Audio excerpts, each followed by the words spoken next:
Hello students, आपको Navodaya education के online पाठशाला में स्वागत है, जहां हम लोग देख रहे हैं कि बिहार की समस्या बेरोजगारी पर हमेशा बढ़ते ही जा रहा है और आजकल देख रहे हैं कि सभी युवा वर्ग पढ़ लिख कर लाखों रुपया बर्बाद करने के लिए बाद भी असफल हो रहा है, क्योंकि न उसे समय पर चैप्टर बाय कहकर परीक्षा लिया जा रहा है और न ही उसे कब तक कोई सूचना ही नहीं। मान लो कि यहाँ से घड़ा में पानी गिर रहा तो कहाँ गिराना चाहिए, उस रास्ता पता ही नहीं है, तो तब आप कहाँ गिराएंगे। और वैसे ही हमारा बिहार की स्थिति है। मान लो कि यहाँ पर बहुत बड़ा घड़ा रखे हुए हैं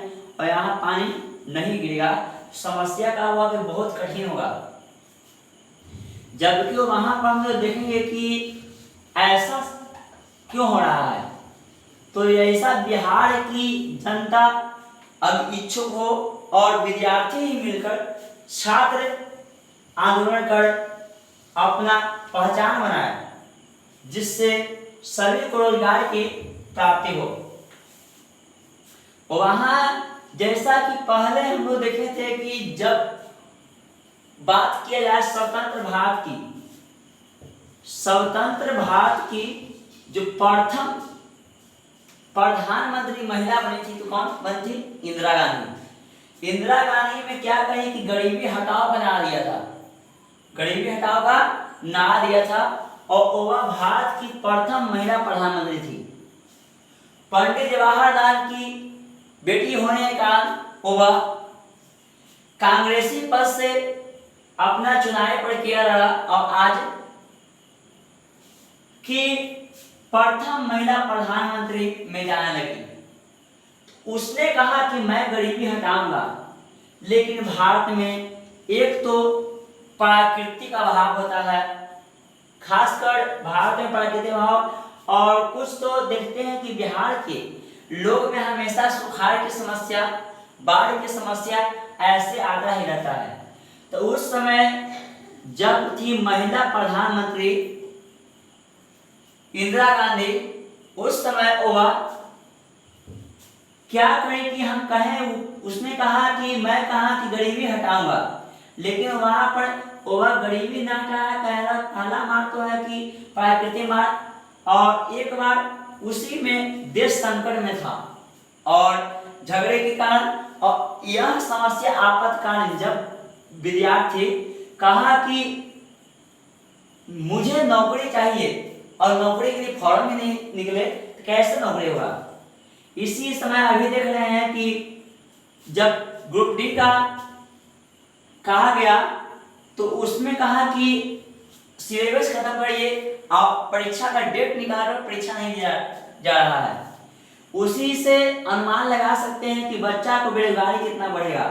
पहला तो पैसा दे दे के 500 रुपया 600 रुपया, रेलवे वाला को बच्चा माथा बुकाए हुए 500 रुपये इधर दिया, और वो बच्चों कैसे करके 500 रुपया एक बच्चा से लिए तो 2-2 करोड़ रुपया, करोड़ की संख्या में विद्यार्थी है, तो उसका ब्याज जोड़िए कितना होता है।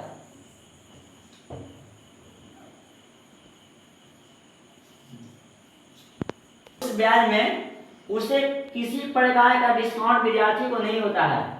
और क्या कहते हैं, बाद में जो बोर्ड एग्जाम लेने के बाद कहते हैं कि फिर हम पैसा लौटा देंगे, लेकिन ऐसा नहीं होता है। 400 रुपया लौटा ही देगा, 500 लिया तो उसमें से 100 रुपये छाट दिया, 100 रुपये छाटा, इतना नहीं कि ब्याज कौन देगा। जैसा कि हम लोग देखेंगे कि छात्र से ही यह इंदिरा गांधी कहे कि मैं सभी को कहा दूंगा, युवा को रोजगार दूंगा, उसमें यह प्रधानमंत्री बन सकी है, तो क्यों नहीं। अगर हम सभी युवा चाहेंगे अपना स्वतंत्रता के लिए लड़ाई करेंगे, अवश्य ही उत्तम बढ़ेंगे। जबकि देखिए कि दूसरी बार में कहा हुआ कि पहले जब प्रथम भारतीय स्वतंत्र हुआ था तो वहां प्रधानमंत्री बना था तो कांग्रेसी, और कि पहली बार में जब महिला कुछ काम नहीं किया प्रधानमंत्री, तो दूसरी बार क्या हुआ कि इसको गिरा करके गैर कांग्रेसी पद स्थापित किया, गैर कांग्रेसी पद। और वहां पर गठन जब हुआ तो महिला प्रधानमंत्री था इंदिरा गांधी, उसको हटा दिया गया और उसके बाद में दूसरा अपनाएगा। तो यह है 1962-63 की बात। लेकिन उसी तरह से अभी देखा जा रहा है कि उसी तरह से फिर भी हम लोग के साथ और युवाओं के साथ हेरा फेरी हो रहा है। इससे आप अनुमान लगाइए, अगर विद्यार्थी चाह गया तो जो भी कर सकता है। जैसे भी विद्यार्थी बिहार के एक और गौरवशाली भाषाएं हम बोलने जा रहे हैं कि बिहार के ही विद्यार्थी ने मिलकर छात्र आंदोलन किए थे, छात्र आंदोलन किए थे। और किसके नेतृत्व में किए थे? तो जयप्रकाश नारायण, जयप्रकाश नारायण, जयप्रकाश नारायण के नेतृत्व में किए। और वहां पर इतना जनसंख्या में भीड़ लगा कि आजकल कोई आंदोलन में इतना भीड़ नहीं लगा है। तो हम अब सभी विद्यार्थी से कहने जा रहा हूं कि अपना पढ़ाई जिस लगन से कर रहे हैं उस लगन से करिए, लेकिन कहाँ करना चाहिए उसका सक्षम रखिए। मतलब कि हम यहाँ से चलें, पटना से चलें और दिल्ली जाना है, तो हम ऐसे क्यों न करें कि पहला दिल्ली ट्रेन पहिलका ट्रेन है जो पहुंचा के नहीं। लेकिन बिहार की समस्या जैसे रेलगाड़ी है जो पटना दिल्ली जरूर के बीच रास्ता में हटा जा रहा है और फिर जा रहे हैं, तो फिर तो मेन लफड़ा हुई है।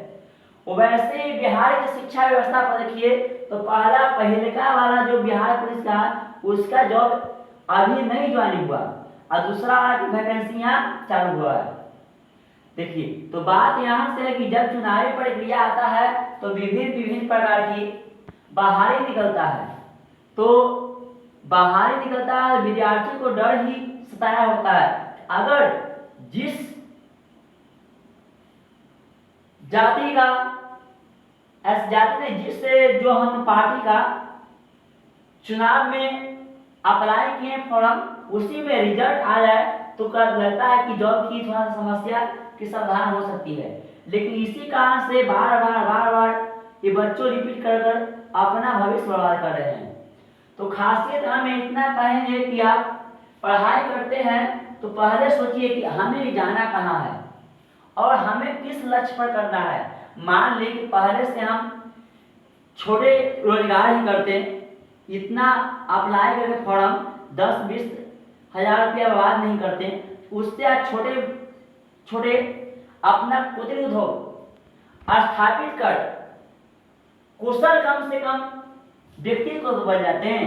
लेकिन वहां तक समस्या विद्यार्थी को कहा हो रहा है कि बाद में इतना समस्या हो जाता है कि उसको उम्र खत्म हो जाती है और बाद में नहीं पढ़ा और पढ़े हुए में कोई अंतर नहीं पाता है। इसीलिए सही विद्यार्थी से कहते हैं कि पहले सोचे समझे उसके बाद में ही करें। इस चैनल को आप सभी युवाओं तक पहुंचाएं जो आज शिक्षित होकर दुनिया को देश को संभालना चाहते हैं। तो आप हमसे आग्रह है कि आप सभी युवाओं जॉन लाइन में या जिस बिजनेस में जुड़े हुए हैं उसी को बरकरार रखें और शिक्षा पर ध्यान देकर ये भी चाहें कि हमें किस ओर बढ़ना है और कैसे बढ़ना है। क्या हम इस शासन व्यवस्था से चलेंगे तो हम अच्छे रास्ता पर जाएंगे कि दूसरे शासन व्यवस्था से चलेंगे तभी हम अच्छे पर जाएंगे। इस वीडियो को जितना हो सके शेयर करें और छात्र आंदोलन की भागीदारी बनाएं। जय हिंद।